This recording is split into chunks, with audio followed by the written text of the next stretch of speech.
प्राचीन समय में विद्यार्थी गुरुकुल में रहकर ही पढ़ा करते थे।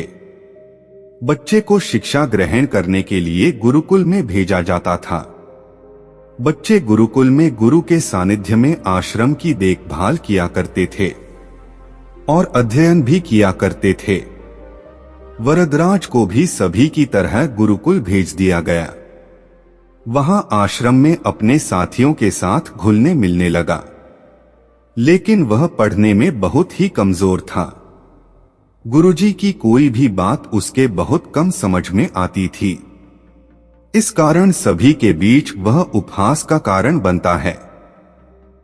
उसके सारे साथी अगली कक्षा में चले गए, लेकिन वो आगे नहीं बढ़ पाया। गुरुजी जी ने भी आखिर हार मानकर उसे बोला, बेटा वरदराज, मैंने सारे प्रयास करके देख लिए हैं। अब यही उचित होगा कि तुम यहाँ अपना समय बर्बाद मत करो। अपने घर चले जाओ और घर वालों की काम में मदद करो।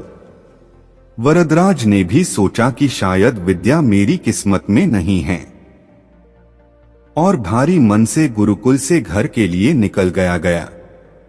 दोपहर का समय था। रास्ते में उसे प्यास लगने लगी।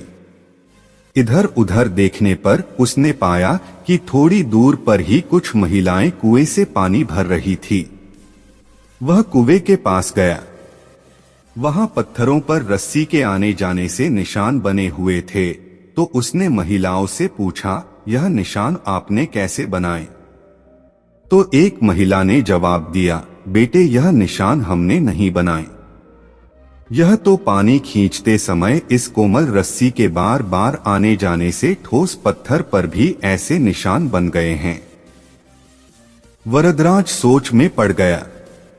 उसने विचार किया कि जब एक कोमल से रस्सी के बार बार आने जाने से एक ठोस पत्थर पर गहरे निशान बन सकते हैं, तो निरंतर अभ्यास से मैं विद्या ग्रहण क्यों नहीं कर सकता। वरदराज ढेर सारे उत्साह के साथ वापस गुरुकुल आया और अथक कड़ी मेहनत की। गुरुजी ने भी खुश होकर भरपूर सहयोग किया।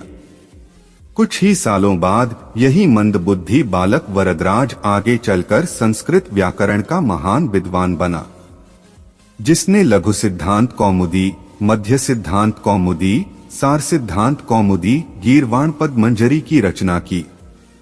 दोस्तों, अभ्यास की शक्ति का तो कहना ही क्या है। यह आपके हर सपने को पूरा करेगी। अभ्यास बहुत जरूरी है, चाहे वो खेल में हो या पढ़ाई में या किसी और चीज में। बिना अभ्यास के आप सफल नहीं हो सकते हो। अगर आप बिना अभ्यास के केवल किस्मत के भरोसे बैठे रहोगे, तो आखिर में आपको पछतावे के सिवा और कुछ हाथ नहीं लगेगा। इसलिए अभ्यास के साथ धैर्य, परिश्रम और लगन रखकर आप अपनी मंजिल को पाने के लिए जुट जाएं।